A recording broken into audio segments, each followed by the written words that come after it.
Hello दोस्तों, स्वागत है आपका अपने YouTube चैनल ऑनलाइन तैयारी क्लासेस में।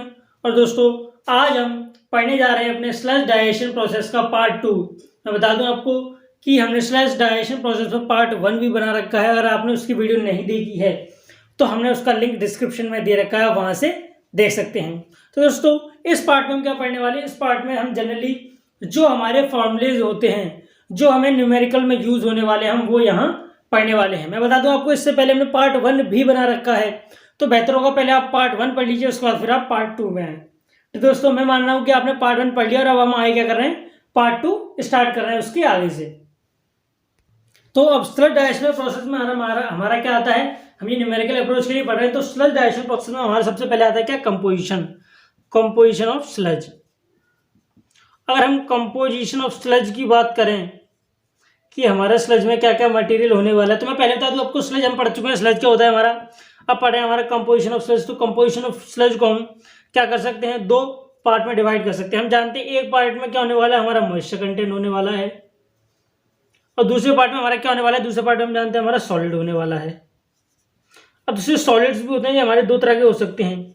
एक तो क्या हो सकता है हमारा वोलेटाइल सॉलिड, एक हो सकता है हमारा क्या वोलेटाइल सॉलिड, और एक क्या हो सकता है, एक हो सकता है हमारा नॉन वोलेटाइल सॉलिड।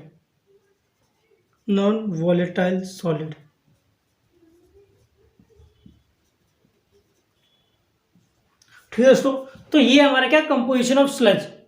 ये छोटी छोटी चीजें, इनको आप समझते चलिएगा, हम इसके साथ ही आगे अपने कॉन्सेप्ट को बढ़ाने वाले हैं। अब आता है हमारा क्या, mass volume relation of sludge, यानी मास में, हमारे स्लज के मास में और स्लज के वॉल्यूम में क्या रिलेशन होने वाला है, अब हम ये देखते हैं। तो सबसे पहले जो हमारा, अगर बात करें स्लज की डेंसिटी की, अगर हम बात करते हैं किसकी, स्लज की डेंसिटी की, तो ये क्या मान लीजिए, ये हो गया रो ऑफ स्लज। रो को हम क्या कह रहे हैं, रो को हम कह रहे हैं डेंसिटी। तो density of sludge will be equal to क्या, will be equal to mass of sludge upon volume of sludge.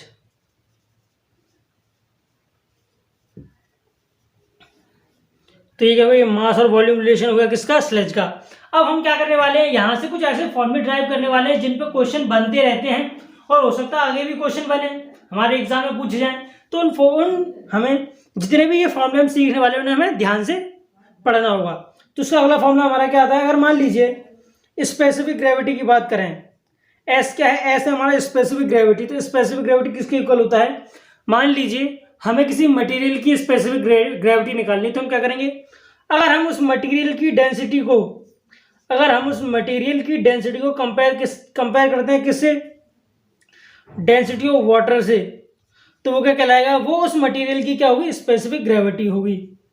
यानी एस मटेरियल क्या है, एस मटेरियल उस मटेरियल की स्पेसिफिक ग्रेविटी है, रो मटेरियल क्या है, उस मटेरियल की डेंसिटी, और रो वाटर क्या है, वाटर की डेंसिटी।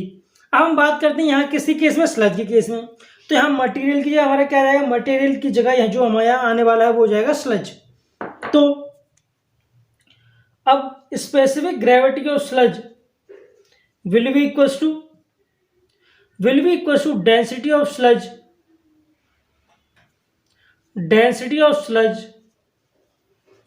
अपॉन क्या आ जाएगा हमारा, डेंसिटी ऑफ वाटर। एक फॉर्मूला हमारा ये आने वाला है। अब यहां से हम इसे क्या लिख सकते हैं, यहां से हम लिख सकते हैं जो हमारी डेंसिटी ऑफ स्लज है हमारा दोस्तों, ये किसके इक्वल होने वाला है, ये हमारा इक्वल होने वाला है स्पेसिफिक ग्रेविटी ऑफ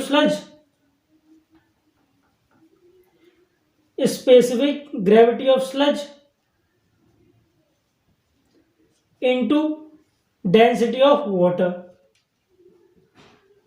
हम यहां से ये भी तो लिख सकते हैं कि density of sludge will be equal to specific gravity of sludge into specific density of water. ये हमारा एक और फॉर्मूला होने वाला है। आप इन फॉर्मूलों को याद रखते चलिए, क्योंकि इन फॉर्मूलों का यूज आगे भी है। हम यहाँ से और फॉर्मूले आगे ड्राइव करेंगे और इन फॉर्मूलेस की वैल्यू में पुट करते हुए चलेंगे, जिससे हमें और नए फॉर्मूले मिल सकते हैं। ठीक, ये क्या होगा, mass volume relation of sludge, और हमने क्या निकाला, यहाँ डेंसिटी ऑफ स्लज निकाला, और हमने देखा जो हमारा डेंसिटी ऑफ स्लज है वो किसके इक्वल होने वाला है, वो हमारा इक्वल होता है mass of sludge upon volume of sludge.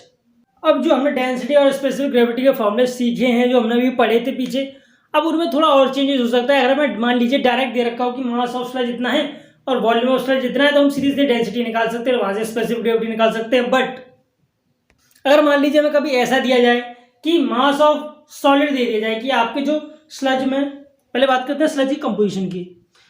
तो सबसे पहले वीडियो में हम क्या सीखे थे, स्लज का कंपोजिशन। तो हमने उसमें दो चीज देखी थी, पहला वाटर और दूसरा solid. Volatile non volatile solid, हम ये बात नहीं करें, हम क्या बात करें, स्लज में क्या होने वाला है, सॉलिड्स होने वाले हैं, वाटर होने वाले हैं। अगर हमें मान लीजिए मास ऑफ स्लज दे रखा हो तो हम क्या करेंगे, अगर हमें मास ऑफ वाटर दे रखा हो तो उस केस में क्या करेंगे हम, किस तरीके से हमारे फॉर्मूले में चेंज आएगा डेंसिटी की, अब वो देखते हैं। मान लीजिए हमने मान लिया कि 100 kg सॉलिड है, हमने माना कि हमारा क्या है 100 kg सॉलिड, या हम कह सकते हैं 100% स्लज है। स्लज क्या होने वाला है 100%, हमने मान लिया जिसमें x% क्या होने वाला है, हमारा वाटर होने वाला है, ठीक, और 100 - x% सॉलिड होने वाला है। अब दोस्तों अब आप इसको सॉलिड को x% मान लीजिए तो वाटर हो जाएगा, वाटर 100 - x% हो जाएगा। तो ज्यादा चेंज नहीं आता फॉर्मूले, बस इसी फॉर्मेट में रहता है। सॉलिड का परसेंट ये है, वाटर का परसेंट ये है, आपको ये ध्यान रखना है, और स्लज को मान लेंगे 100%। अब एक चीज देखिए कि हमने बोला 100% स्लज में x% वाटर है, सॉलिड कितना है, सॉलिड 100 - x% है। तो हम ये भी तो कह सकते हैं, अगर मान लीजिए हमें 100 kg सॉलिड दे रखा हो, ये तो परसेंट वाली बात होगी। अब मान लिया हमने कि हमने अगर हमें 100 kg ऑफ सॉलिड दे रखा हो, सॉरी दोस्तों 100 kg ऑफ स्लज दे रखा हो, तो अगर हमें 100 kg ऑफ स्लज दे रखा हो तो सीधी सी बात है, यहाँ x kg वाटर हो जाएगा और 100 - x kg क्या हो जाएगा, सॉलिड हो जाएगा। बिल्कुल सही। तो यहां से हम कह सकते हैं इसमें क्या होगा, 100 - x kg तो सॉलिड हो जाएगा, प्लस x kg क्या हो जाएगा, x kg यहाँ वाटर हो जाएगा। सही है। अब एक चीज यानी कि हम कह सकते हैं कि अगर हमें 100 - x kg सॉलिड दे रखा हो तो ये कितने मास ऑफ स्लज रिप्रेजेंट होगा, यानी कि अगर हम मान लीजिए हमें बोल रखा है कि 100 - x kg सॉलिड है आपके पास, तो उसमें स्लज कितना होगा दोस्तों, तो कितने मास ऑफ स्लज में होगा, वो हमारा होगा 100 kg। तो ये भी कह सकते हैं हम कि अगर 100 kg स्लज दे रखा हो हमें, तो उसमें 100 - x kg हमारा क्या होने वाला है, सॉलिड होने वाला है, जिसमें x क्या है, x% तो वाटर होने वाला है। अब एक और चीज, लेकिन हमने बोला यार यहाँ तो 100 - x kg सॉलिड नहीं, हमें तो w kg सॉलिड दे रखा है, यानी उसने बोला कि अगर आपको w kg सॉलिड दे रखा है तो ये आपका कितने kg स्लज में प्रेजेंट होगा, अब आप ये बताइए। यानी 100 - x kg सॉलिड हमें देखा किस में प्रेजेंट है, 100 kg स्लज में प्रेजेंट है, ये हमने देख लिया। अब अगर w kg सॉलिड दे रखा हो तो ये कितने स्लज में प्रेजेंट होता है, अब ये देखते हैं। तो ये जाएगा हमारा 100 - x कैपिटल है यहाँ पर, 100 - x इंटू डब्ल्यू।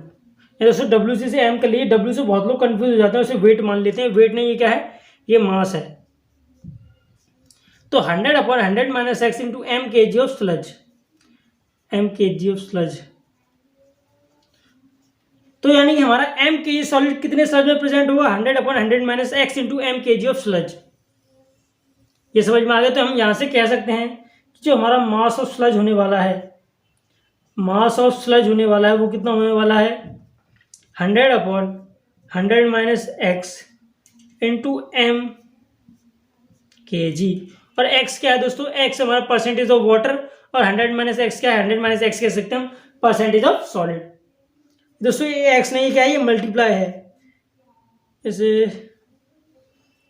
लिखता हूँ, ये क्या है, ये मल्टीप्लाई है इंटू एम के जी, आप इसे x में समझ लीजिएगा। तो 100/100 - x इंटू एम के जी ऑफ इंटू एम के जी, ये क्या होने वाला है दोस्तों, ये होने वाला है हमारा क्या, mass of sludge. 100/100 - x into m, ये क्या होने वाला है, ये हमारा मास ऑफ स्लज होने वाला है इन के जी। अब बात करें डेंसिटी की, तो ये मैं ऊपर वाली चीजें मिटा देता हूं। अब बात करते हैं किसकी, डेंसिटी की। तो हमने डेंसिटी ऑफ स्लज क्या पढ़ा था, डेंसिटी ऑफ स्लज पढ़ा हमने mass of sludge upon volume of sludge.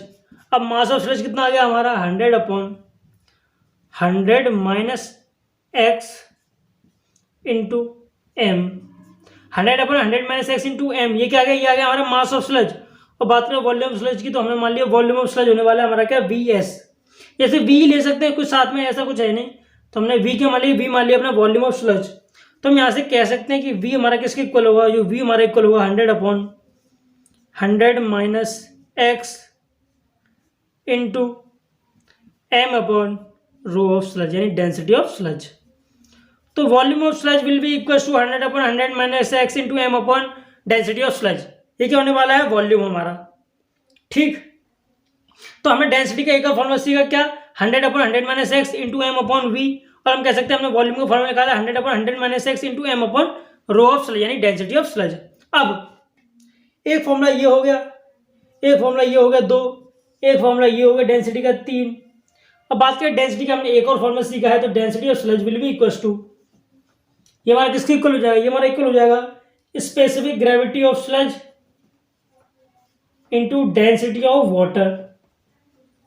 तो ये भी हमारा एक फॉर्मूला हो सकता है। तो यहाँ हमने टोटल 4 फॉर्मूले सीखे हैं जो हमें याद रहने चाहिए।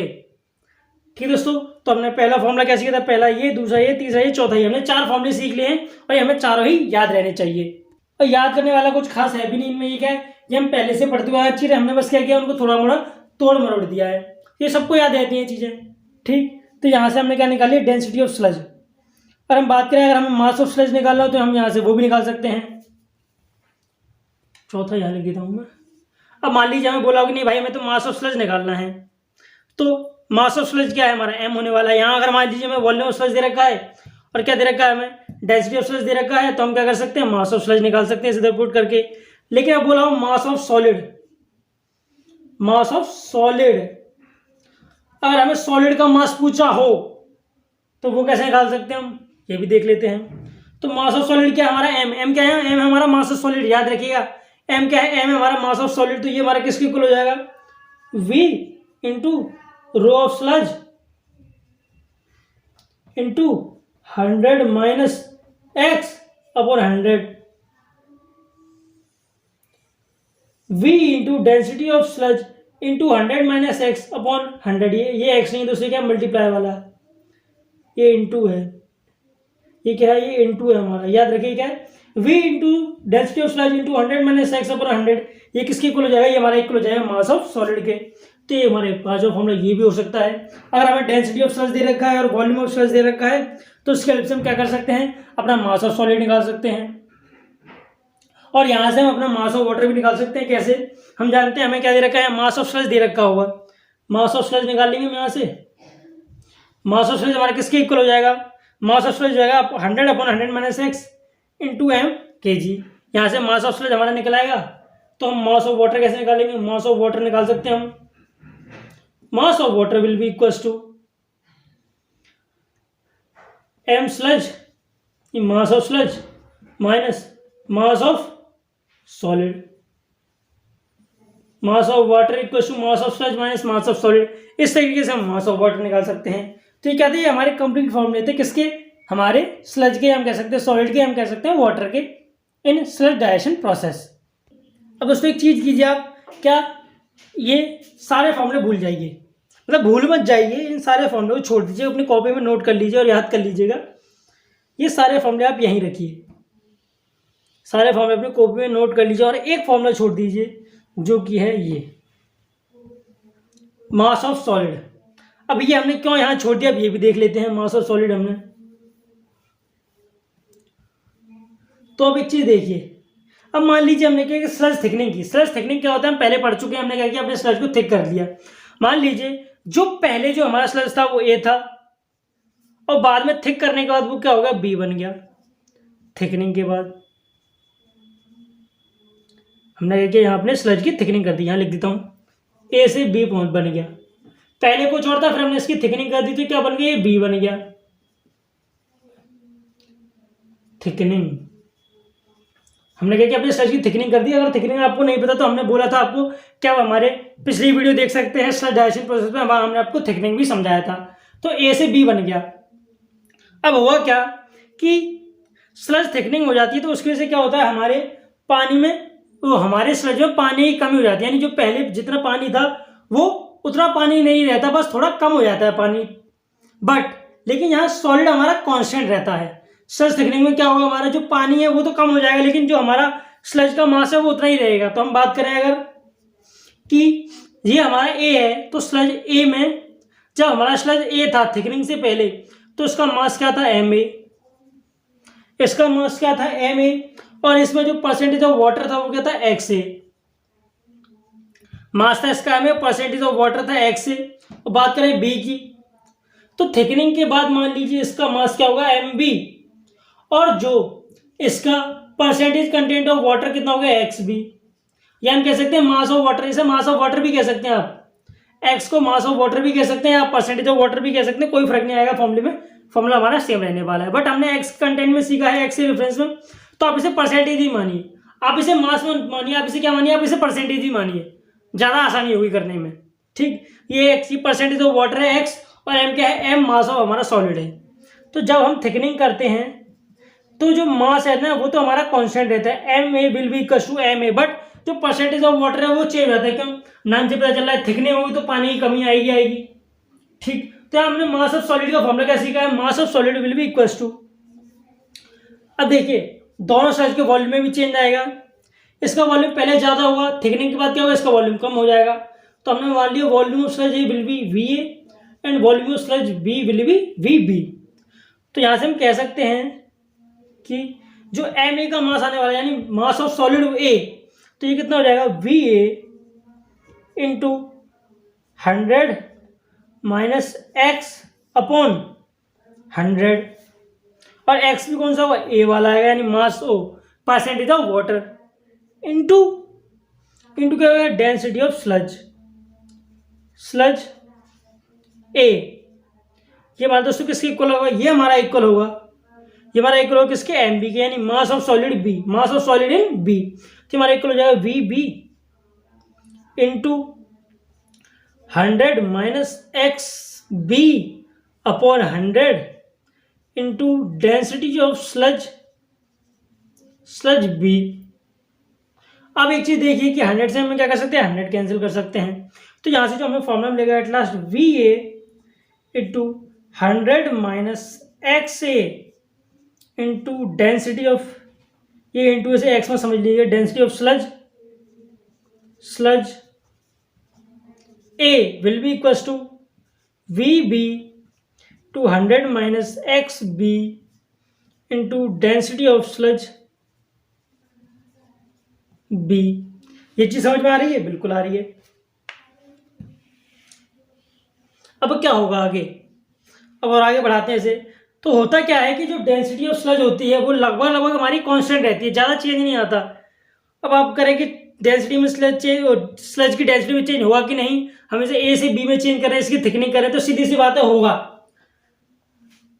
होगा हमेशा होगा। जो हमारा स्लज ए से बी में चेंज होगा थिकनिंग के बाद, उन दोनों की डेंसिटी में फर्क आ जाता है और अच्छा खासा फर्क आ जाता है। बट जब हम न्यूमेरिकल कर रहे होते हैं, और हम कह सकते हैं जब हमारे एमसीक्यू वाले क्वेश्चन होते हैं, तो हम क्या करते हैं उसमें स्लज को दोनों को बराबर मान लेते हैं। होता क्या है, जब स्लज की डेंसिटी में चेंज तो आता है, बट जो चेंज होता है वो बहुत कम होता है।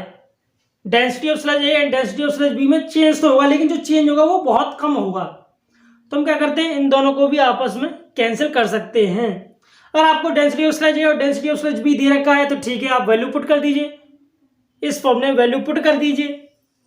अगर आपको डेंसिटी ऑफ स्लज ए और डेंसिटी ऑफ स्लज बी नहीं दे रखा है अलग अलग, तो आप क्या करेंगे, दोनों को कैंसिल कर देंगे, क्योंकि स्लज के ए और स्लज बी की डेंसिटी में ज्यादा फर्क नहीं होता। तो हम कह सकते हैं यहाँ से V A into 100 minus X A, V A into 100 minus X A will be equal to V B into 100 minus X B. v into 100 minus X equal to V V into 100 minus X B. ये हमारा क्या है, ये हमारा एक और formula होने वाला है। ठीक, 100 जब हम अपने स्लज की थिकनिंग करेंगे ए से बी, पहले स्लज ए था, हमने इसकी थिकनिंग की, ये बी में चेंज हो गया। एम ए क्या है, mass of solid in sludge A, X A क्या है, एक्स ए हमारा percentage of water in sludge A, और वी ए क्या है, volume of sludge A. B क्या हो जाएगा, अब बी में एम बी क्या है, mass of solid in B, X B क्या है, percentage of solid in B, percentage of water in B, और वी क्या है, वी बी है हमारा वॉल्यूम और वॉल्यूम ऑफ स्लज बी। हमने फिर उसके बाद क्या किया, हमने माना कि हमारा जो मास ऑफ सॉलिड है वो तो सेम रहेगा, हम थिकनिंग कर रहे हैं, स्लज तो सेम रहेगा मास, बस इसमें से क्या निकल जाएगा, इसमें जो हमारा मॉइस्चर है वो कम हो जाएगा। फिर हमने क्या किया, हमने मास का फॉर्मूला ये देखा था, अभी इधर यहाँ लिखा हुआ था, हमने दोनों साइड फॉर्मूला पुट किया, जो चीज़ें हमारी यहाँ से कट रही थी हमने काटा, हमने देखा कि स्लज ए और स्लज बी की जो डेंसिटी है उनमें ज़्यादा फर्क नहीं आता है, चेंज तो आता है पर थोड़ा बहुत आता है, इतना खास नहीं आता, इसलिए हमने क्या किया, दोनों को आपस में कैंसिल कर दिया, तो ये हमारा इक्वल हो जाएगा इसके V A into 100 - x equal to V B into 100 - X B. तो यहाँ से हमने एक और फॉर्मूला सीख लिया अपने स्लज डाइजेशन प्रोसेस में, किसका, जब अपने स्लज की थिकनिंग करेंगे ए से बी। दोस्तों ये तो बात होगी हमारी किसकी, मास of water and mass of हमारा सॉलिड। अब सॉलिड में भी हमने दो देखे थे, क्या, एक वोलेटाइल सॉलिड हो और नॉन वोलेटाइल सॉलिड हो। तो जो हमारी स्पेसिफिक ग्रेविटी है किसकी, स्लज की, उस पर क्या फर्क पड़ता है, इससे हम ये भी देख लेते हैं। अब स्लज, इसमें क्या थे, सॉलिड्स, तो यहाँ क्या आने वाले थे हमारा, यहाँ आने वाला था वाटर। वाटर में भी हमने दो फॉर्मूले सीखे, क्या, वाटर में सॉलिड में भी हमने दो चीजें देखी, क्या, वोलेटाइल सॉलिड्स और नॉन वोलेटाइल सॉलिड्स, हमने दो चीज पढ़ी इसमें भी। अब इन सब का रिलेशन स्पेसिफिक ग्रेविटी के साथ क्या है, मैं आपको ये बताने वाला हूँ। स्पेसिफिक ग्रेविटी हम जानते हैं क्या है, जब हम किसी मटेरियल की डेंसिटी ऑफ वाटर से कंपेयर करते हैं तो वो क्या कहलाता है, वो कहलाता है हमारा स्पेसिफिक ग्रेविटी। तो इसमें एक चीज याद रखिएगा, मैं आपको सीधा फॉर्मूला बता दे रहा हूँ, इसका ड्राइव करके नहीं दिखाने वाला, फॉर्मूला किस तरीके से आने वाला है। क्यों, ये फॉर्मूला इतना इंपॉर्टेंट नहीं है और पूछा भी नहीं जाता है। अगर मान लीजिए स्लज हमारा कितना 100% है, स्लज हमारा कितना है 100%, तो 100 upon specific gravity of sludge, 100 upon specific gravity of sludge, हमारा किसकी इक्वल, हमारा इक्वल होगा percentage of solids, percentage of solid, जितना परसेंटेज आपको सॉलिड क्वेश्चन में गिवन रहे, upon specific gravity of solids plus percentage of water upon specific gravity of water. पहला formula ये हो गया। अगला क्या हो सकता है, अगला हो सकता है हमारा 100 अपॉन 100 क्या है, फिर से 100% of sludge, 100% of sludge will be equal to density of sludge 100 upon density of sludge will be equal to percent of solids upon density of solids plus percentage of water upon density of water. और तीसरा formula क्या हो सकता है हमारा, तीसरा हो सकता है 100% नहीं 100 upon specific gravity of solids will be equals to percentage of volatile solids upon specific gravity of solids, specific gravity of volatile solids plus percentage of non volatile upon specific gravity of non volatile. यह हमने तीसरा formula देखा। तो अगर हमें इस तरीके से वैल्यू दे रखी हो, स्पेसिफिक ग्रेविटी दे रखी हो, तो हम क्या कर सकते हैं, इन फॉर्मूले की भी हेल्प ले सकते हैं। ठीक है दोस्तों, यहाँ पे हमारा स्लज डाइजेशन प्रोसेस बिल्कुल कंप्लीट हो गया है। जितने भी थ्योरी थे हमने पार्ट 1 में पढ़ ली थी और पार्ट 2 में हमने क्या देखा, पार्ट 2 में हमने फॉर्मूले देखे जिनसे हम न्यूमेरिकल सॉल्व कर सकते हैं। दोस्तों आपको स्लज डाइजेशन प्रोसेस में कैसा भी न्यूमेरिकल हो, कोई भी न्यूमेरिकल हो, इन जो फॉर्मूले सीखे हैं इनसे हमने सारे के सारे आपके न्यूमेरिकल सॉल्व हो जाने वाले हैं। तो ठीक है दोस्तों, आज के लिए बस इतना ही। अगर वीडियो अच्छा लगा हो तो वीडियो को लाइक करें और चैनल को सब्सक्राइब करें। अब मिलते हैं हम आपसे अगली वीडियो में।